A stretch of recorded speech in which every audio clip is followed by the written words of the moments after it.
If the Big 12 is going to continue, the ACC does as well. You are Locked On College Football, your daily podcast on all things college football.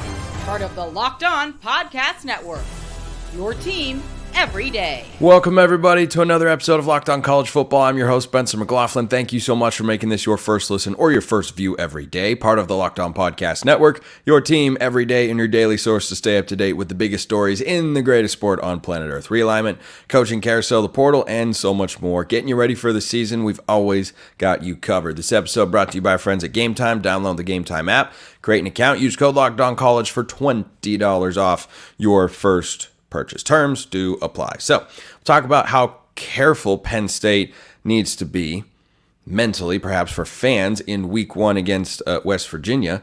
Is it not at all? And are those what Tennessee's chances are against Georgia? Not at all? Really? A couple curious lines coming up on today's show. But the ACC and the Big 12, natural to compare the two leagues. And as you look at the realignment landscape, I think FSU and Clemson get out of the ACC, and they wind up in the Big Ten or the SEC. Whoever wants them, whoever ends up taking them. I do not agree with Paul Feinbaum that Florida State would not be accepted into the Big Ten. This is college football. I think it's driving a lot of the decisions. I think the networks are really in charge. So let's just say they get out and they wind up in the Big Ten. Okay, so now you have a new-look ACC against a new-look Big 12 with all these teams that just 2 or 3 years ago were not in the league. The question then becomes, for the ACC to ensure its own survival if no one else has the resources or the desire to leave, and I don't know that anybody else does outside of FSU and Clemson, then you have to look at, well, can that league even continue? Can that league even compete? Are they comparable to the Big 12? This debate rages in the comments section frequently, and that's one of the reasons I wanted to bring it up on today's show, is the Big 12 versus the ACC. I think you can readily make the case the Big 12 football-wise. We're just talking football here. We're not going to talk basketball because this is Locked On College Football. If you just talk football, you've got a case the Big 12 has got a stronger lineup of teams. Is there, however, a discrepancy that is so large that eventually teams in the ACC would say, we're going to go over to the Big 12? We don't feel like this is a league where we can compete. We feel like we're falling way behind. It could depend on what ESPN does with the television rights contract and whether or not the money stays comparable to the Big 12. Right now, it's comparable or above, depending on what metric you look at. And just quite frankly, all you need to know is Big 12 and ACC are down here, and the SEC and the Big 10 are way up there. That's all that really matters. So any team that's still in the ACC, if they're going to avoid jumping to the Big 12, you know what they have to feel? Like they're playing in a conference that is as good as the Big 12 or on similar footing as the Big 12. And I think they are. Here's why. I am assessing the overall health and strength of a league from a football standpoint by the number of programs within the next 3 to 5 years that I see regularly competing for a conference championship and therefore a playoff spot, and national championship, kinda. I don't know if the Big 12 or the ACC outside of FSU and Clemson can win a national championship in the next 5 years. It is an exceptionally daunting task given the landscape of college football right now. But let's just talk about playoff and conference championship winners, because that's basically all they're really going to have once all this dust comes to settle. The number of programs I feel that can annually compete, not pop up and then pop back down, but can repeatedly be pushing for playoff spots and conference championships. The numbers are slightly deeper in the Big 12, but are overall very similar. So in the Big 12, I think there are 3 programs that I think for the next 3 to 5 years, pending one move, there's one of these teams I don't feel great about.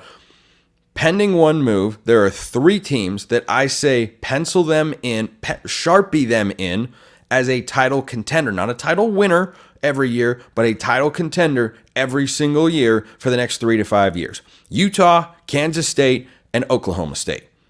And Utah is one I have a major question about. Because if Whittingham is gone after this year, sometimes succession plans are great.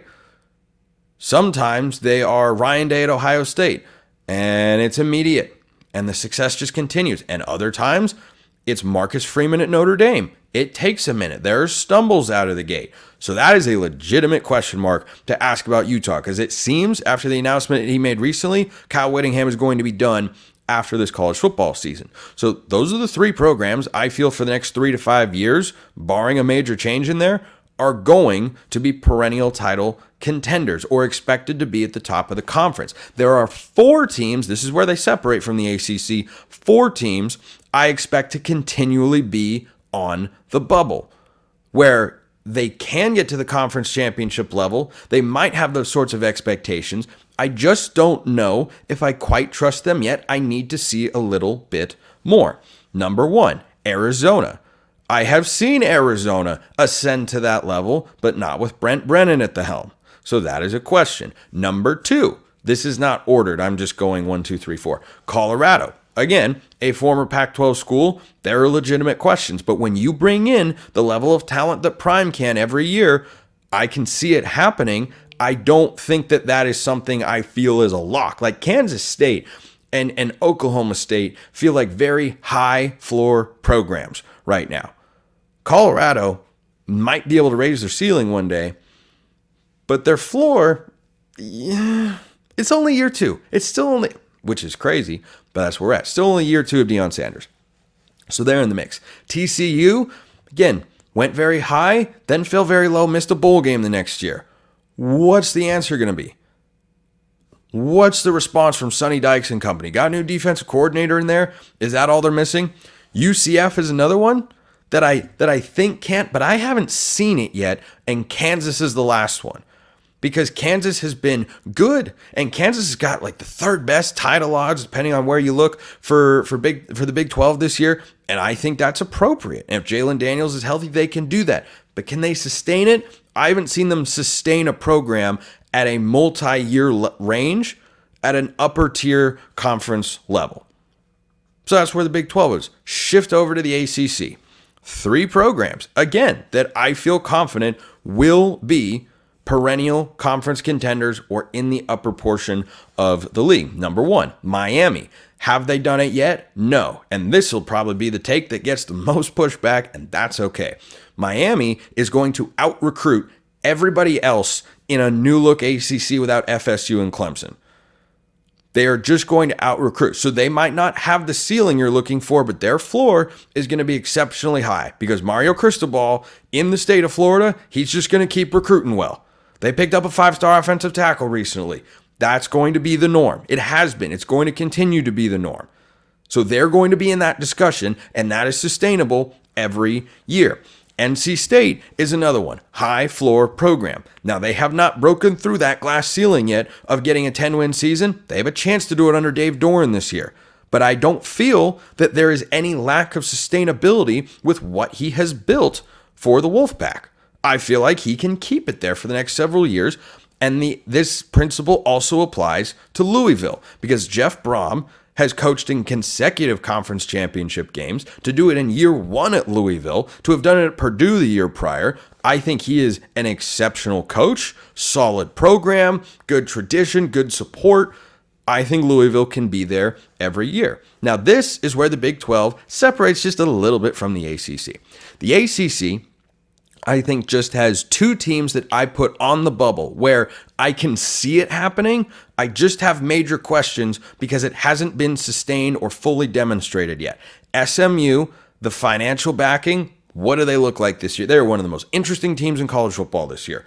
SMU is one, and Virginia Tech is the other. If you feel like I left your team off, it doesn't mean you can't ever get there, but can you get there and sustain it? Without FSU and Clemson, could Virginia Tech get there and sustain it? Yeah, they could. Because Blacksburg can be one of the toughest home environments in the entire country, let alone in the conference, where if they're rolling right and Brent Pry really gets them going and keeps them going, they could be a team that's guaranteed 6 to 7 wins a year because they're just not going to get beat at home very often. So those are the bubble teams. They're not as deep on the ACC. But again, I don't think the incentive once FSU and Clemson leave is sufficiently there to leave, certainly to go to the Big 12, when you have conferences that are this comparable. You can say the Big 12 is better. You can say it's a little deeper. That's fine. But it's not a big enough gap to where Louisville or Pitt or Virginia Tech or whoever else would say, maybe we want to get over to the Big 12. And certainly for the price tag that it might cost and what I suspect it'll cost for FSU and Clemson to leave, I definitely don't see that happening. Let me know your thoughts in the YouTube comments or hit me up on X, formerly known as Twitter, at smclaughlincfb. Do you have thoughts on Penn State, West Virginia? Because it might be the third best game in college football during the week 1 slate. You've got Miami, Florida, Texas A&M, Notre Dame. The next game is kind of Penn State at West Virginia. Does West Virginia really not have a shot there? I don't know. Maybe, but we'll talk about it next.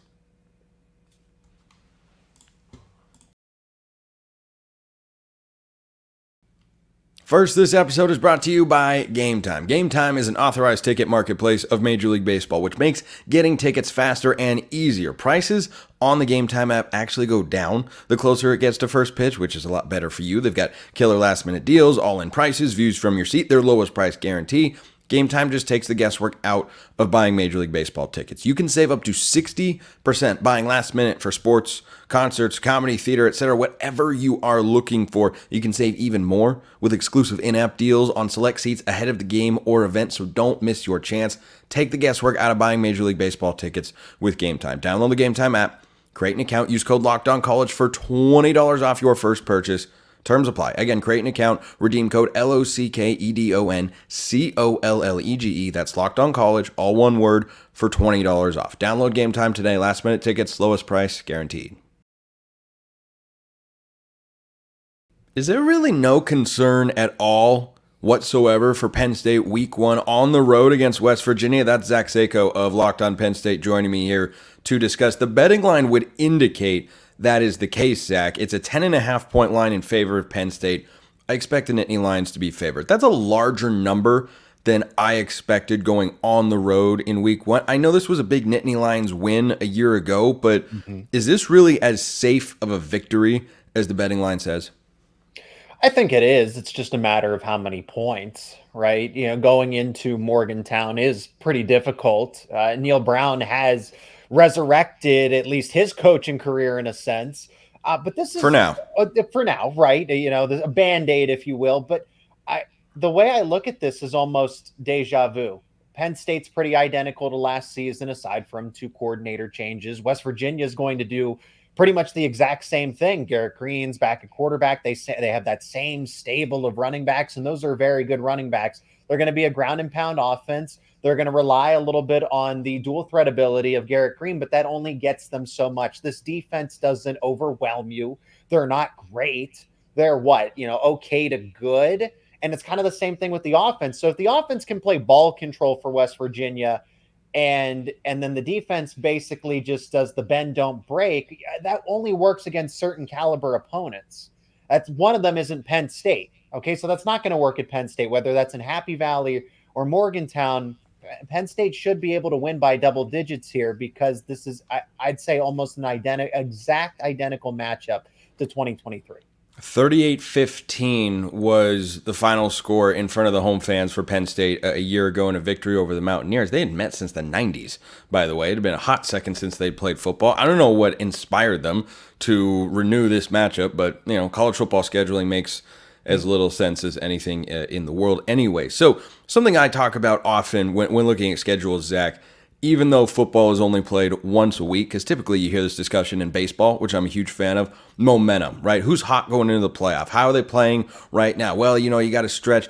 I think that does matter a great deal in football, more than some people even realize. And I don't know how good West Virginia is going to be this year. I don't think they're going to be bad.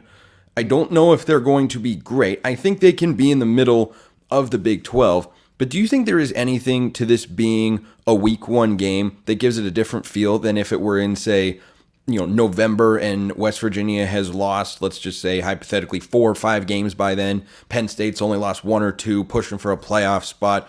Do you think that week 1 juice, that kind of extra optimism and confidence for the season, should give Penn State fans any pause about the environment that they are going to go into? I think that would be the case if Drew Aller was not going into his second year of starting, third year with playing with the program. Nicholas Singleton and Katron Allen, same thing, right? This offense is, at least the stars, quote unquote, are the veterans, right? They're the faces of this program now. So there isn't that inexperience. How do you handle the noise? That happened last year on the road against Ohio State, where some of the younger players are starting to come into their own. Like, this is their program, this is their team now.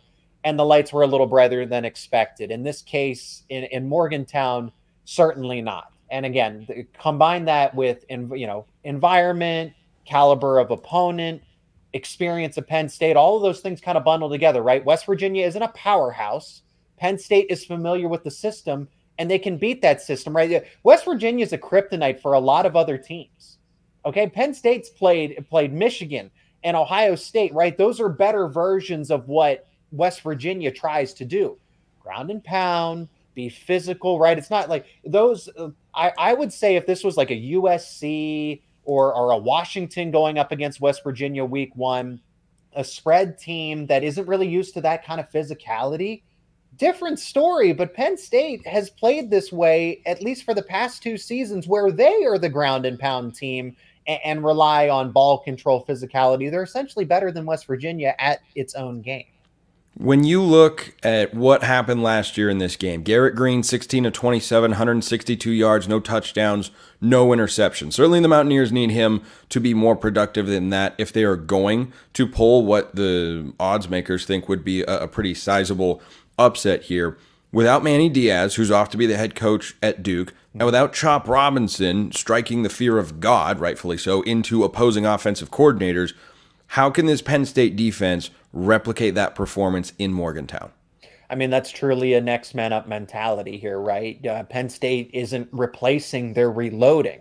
Okay, so you go from Manny Diaz to Tom Allen, who's actually a really good defensive coordinator. He just had to handle a lot of the head coaching responsibilities up in Indiana, but he's said how many times to the Penn State media that he is glad to be back in a role where it's just defense, defense, defense. That's his bread and butter, and I'm glad it is. You saw how it worked out with Manny Diaz. Who's to say it can't be the same, and if not better, for Tom Allen, right? Or at least to allow him to resurrect his coaching career if he wants to be a head coach again one day in, who knows what time. Chop Robinson, okay, yes, they lose him. They lose Adisa Isaac as well, both your 2 starting defensive ends. Abdul Carter moves down to one of those defensive end spots. So it's not like Penn State is seeing a significant drop-off. You're just having you're trading one game wrecker for another. Abdul Carter is going to have a similar, maybe even a better presence than Chop Robinson. Probably not right out of better the gate. Than Chop Robinson? Abdul Carter's just a defensive freak. Oh, I'm not here to cast aspersions. I'm just saying Chop Robinson is one of the most disruptive college football players we've seen in the last 5 years in the sport. He's up there with, quite frankly, Micah Parsons. Abdul Carter's in that same conversation. The only thing is the nuances right out of the gate, right, going from linebacker to defensive end, but it's kind of all the same. Abdul Carter was essentially being an additional pass rusher. He's just got to fine-tune some of those defensive end mechanics. But then there's Deni Dennis Sutton as well. Jameel Lyons is coming on very strong. I've heard great feedback about him going into his second season with Penn State. So it's not like there's a significant drop-off when it comes to pass rushing presence. They just have different names. So if I told you right now, in early July, that looking ahead to the future, I have been sent back by my future self to warn you, hey, Penn State is going to lose this football game. What does that say to you about what transpired? Or what will have transpired? Time travel's fun. I see what you're saying. So hypothetically, how does Penn State lose this game? Yes. For West Virginia? West Virginia would have to play a perfect game. West Virginia would have to force, I think, a good number of turnovers. For all of Penn State's shortcomings a season ago, they protected the football. Okay, that's what West Virginia likes to do. Run the football, bleed clock, and try to sneak out of there with the victory. It's not like West Virginia is going to put up 40, 50 points. This is essentially a first 1 to 30 wins, and Penn State can get to 30 points. They have almost the entire same offense from a season ago, and Penn State had no problem putting up 30 points against these kinds of caliber opponents. West Virginia, on the other hand, it's just not, it's not the same. I think environment helps and everything, but at the end of the day, Penn State's still just the more talented team. They have better coaches. Okay, well, James Franklin versus Neil Brown. How about Andy Kotelnicki and Tom Allen versus West Virginia's coordinators? Okay, so Penn State is just much better on paper. That you are anticipating that Drew Allar has 2, maybe 3 interceptions, a couple fumbles, and I just don't see West Virginia's defense doing that. Penn State was so good at protecting the football a season ago, so how would West Virginia be able to do that when Drew Allar's back, Nicholas Singleton, Katron Allen, you now bring in Julian Fleming into the fold, Tyler Warren, right? All the veterans that were the playmakers last year are back for Penn State, so they're only going to get better at what they did a season ago. I'm sure West Virginia fans will agree with every single word that you just said. Zach Seiko, Locked On Penn State. Everything you need on the Nittany Lions on YouTube and wherever you get your podcasts. Zach, appreciate the time. Oh, same to you, Spencer. Thank you.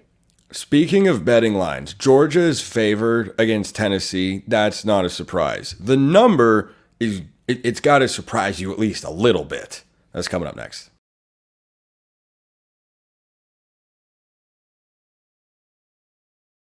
Kind of wild stuff here. Kind of not, but kind of wild stuff. So Tennessee has got a preseason win total of 9.5. This is why betting odds are so fascinating. Georgia has a preseason win total of 10.5, tied for the highest in all of college football. Tennessee has pretty good odds to make the playoff. Not as short as Georgia's odds, of course, because Georgia is a heavy favorite to make the playoff. And down in Athens this year, Tennessee is going to get a chance at redemption after getting blasted off the face of the earth a little bit a year ago. And on November 16th, they will travel to Georgia Stadium, and they will be a 16.5-point underdog. 16.5. Now, that caught my eye. That caught my eye because it felt a little disrespectful to Tennessee. It really, really did. Because I think Tennessee is actually going to be better at quarterback this year. I was not a big Joe Milton fan. I don't think their team ever clicked entirely a season ago, and that was on full display when they played back-to-back games against Georgia and Missouri, and the combined score in that game was, well, why don't we just say a lot to a very, very little. But Tennessee going into this year, this is a team that's got SEC title aspirations. This is a team that wants to push for a playoff spot, which I'll get to in a moment. And here they are on the road against Georgia. This line can change if Tennessee proves, look at the early portion of Tennessee's schedule. They have that marquee game against NC State that is in Charlotte, neutral site in the Duke's Mayo Classic. That's one of the biggest games on their schedule. That game at Oklahoma, that's going to be an important game. Hosting Alabama on October 19th. All these games get played before Georgia. So if you go 3-0 in those games and you haven't lost a single other one and you look pretty impressive doing it, maybe the line tightens up a little bit. Still, at the outset, glancing at where these teams are at, the off seasons they've had, the coaching staffs and everything, I did not expect that would be a line of 16.5. And a big reason why is because in week 1, you've got a line on Clemson and Georgia. And that game is in Atlanta, so not technically Athens, but like it's a home game for Georgia. Come on now. That's minus 13.5. Do you have as high hopes for Tennessee as you do Clemson this year? Maybe. Some people do. If you put Tennessee, just ask yourself this question. If you put Tennessee into the ACC, into Clemson's position, would you consider them a conference title favorite? I would. They'd be one of the top 2 or 3. I'd probably put them a notch ahead of Clemson. Now, the advantage that Clemson has is something that I talk about regularly on the show. Head coach, offensive coordinator, quarterback, all 3 returning. Tennessee does not have that situation. They're working in a new guy. But I look at what Tennessee was last year, which was a mostly overrated team throughout the course of the year, and that played out when they went up against real teams. Now, they did have Alabama on the ropes, and then they kind of, Alabama put their foot down and said, no, we're not going to lose this football game. And they lost in Tuscaloosa. There's no shame there. But the back-to-back losses to Missouri and Georgia, I think, showcase what Tennessee was. But that does not mean that's what Tennessee is. What Tennessee can be with Nico Iamaleava at quarterback, I think is better than what they were with Joe Milton at quarterback a season ago. And we're going to learn very early on. I talked about them last week on the show. If you missed it, I'll summarize in brief. That NC State game is one you got to keep your eye on. Tennessee's about a 4.5-point favorite there, according to our friends at FanDuel. And then their first SEC game at Oklahoma. If the Volunteers walk away from those two games with a pair of wins, and your young freshman quarterback has proven he can do it on the road, Georgia's a different test. Georgia is a different beast. I'm not trying to dispute that. I'm just saying 16.5 was a bigger number than I was anticipating, given what they've got with Clemson. Because at the very least, I would put Clemson and Tennessee in a similar tier of football teams going into this year. They can beat double-digit win teams. Are they going to win a national championship? No, probably not. Probably not. Could they make the playoff? Yeah, sure. Could they win a game? Maybe. Depends on the matchup. But they are not going to win the national championship, which, of course, brings me to the point I wanted to make about the playoff here. Vegas is telling you that they have no confidence and no belief whatsoever in teams that are really, really short odds teams to make the playoff. They have a great chance to do so. Their fan bases believe, rightfully so, that they could get to the playoff. And yet Vegas is telling you, yeah, these teams aren't even close to the teams at the top. Now, injuries can happen. If Carson Beck goes down, I don't know that whoever's behind him has got as good a chance to be as productive as Carson Beck can be, because I think Carson Beck is one of the top 3 or 4 quarterbacks in all of college football. I mean, right now, if you ask me preseason Heisman pick, yeah, I'd really look at Carson Beck. I mean, Stetson Bennett got to the Heisman Trophy ceremony, and I think Carson Beck is a more talented version of Stetson Bennett in a couple of ways. He's certainly a more intriguing NFL prospect. But if Stetson Bennett can get there, yeah, Carson Beck can get there. But I thought about this from the Tennessee angle, and then I flipped it around in my head, and I thought about it from the Georgia angle. Is this how good Georgia really is? That's what Vegas thinks of them. And I'm incredibly high on Georgia. I have for a long time. Not making them the preseason number 1, I think would be pretty insane by AP voters whenever that poll does eventually come out. Joel Klatt had his preseason top 10 in the spring, and he did not have Georgia number 1. I thought that was pretty nuts. Because Georgia, to me, is the best program in college football right now. And you have got to give me the team and the coach and the program that can go toe-to-toe with them consistently. I haven't seen it. Or I have seen it, and Nick Saban's not there anymore.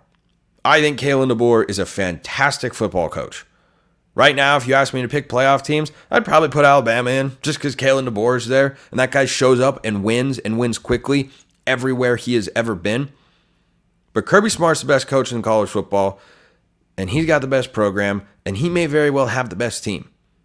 They are deep everywhere. You look at their recruiting classes, transfer portal, it doesn't matter. It doesn't matter whatever your opinion of any individual player is. I don't know that you could go down on Georgia's schedule and definitively say they're going into that game with the worst roster, or they're going into that game with the worst quarterback, or they're going into that game with the worst head coach. Which matchup? Let me pull up Georgia's schedule right here. Because I think there is legitimate value on them going over 10.5. I would lean that way. So Clemson. Do you have the better head coach? I don't think so, though Dabo Swinney is still capable. Do you have the better quarterback? I'll take Carson Beck, though I like Cade Klubnik. Do you have the better roster? That's going to be Georgia all the way. Then we're going to scroll down. Alabama, yeah, not in year 1 under Kalen DeBoer am I going to give you the roster edge. Maybe I'll even give you a push at head coach because I haven't seen Kalen DeBoer with an SEC program yet. And if Kirby Smart were up at Washington, would he win a national championship up there? It was a lot harder than winning at Alabama, for sure. You go down Auburn, Mississippi State, Texas. Yeah, I'm going to lean Georgia there. Florida. Ole Miss. Oh, that could, yeah, maybe. Tennessee, UMass. Poor UMass. And Georgia Tech. Which, just of those 3 components, can you give me the team that definitively has 2 better than Georgia? I can. And I don't know that I can see them losing more than 1 game on this schedule. I'm going to start getting to predictions once the month of August rolls around. Records for, big college football teams and whatnot. I have a hard time not picking Georgia to go 11-0, 12 or 11-1, 12-0. Because the other factor you have to consider is a lot of the players on this year's team, not all of them certainly, were on last year's team. And they were a national championship caliber team the playoff just wasn't expansive enough. Well, now it's there. I mean, if you have a 12-team playoff a season ago, who's sure that Georgia doesn't walk away national champions? I mean, Michigan was very good. I think Michigan-Georgia would have been a great game. I also saw that game a few years ago, and this Michigan team, better than that one, no doubt about it. I'm just saying, that extra level of motivation, that kind of chip off the old block. The best March Madness pick I've ever had in a bracket was North Carolina to win. It was 2017, was it? 2016? The year before, they had been knocked out by the Chris Jenkins Villanova buzzer beater. Team that came that close, that was good enough. They brought back their core, went and won a championship. Feels like Georgia could be doing that here. They absolutely could. So that line stood out to me. It shocked me a little. And then I looked at last year's game and thought about Georgia, and I said, well, maybe Georgia just is that good. But my opposition to the 12-team playoff is rooted in this very discrepancy. You have a playoff caliber team, on paper, in Tennessee, and you have a real national title contender, and you have a 16.5 point spread. What are we doing given 10? I'm not even going to go into it. Not even going to go into it. I'm going to end on that somewhat salty note, but sometimes that's the way the cookie crumbles. Appreciate everyone listening. I will see you next time, and until then, hope you have a wonderful rest of your day.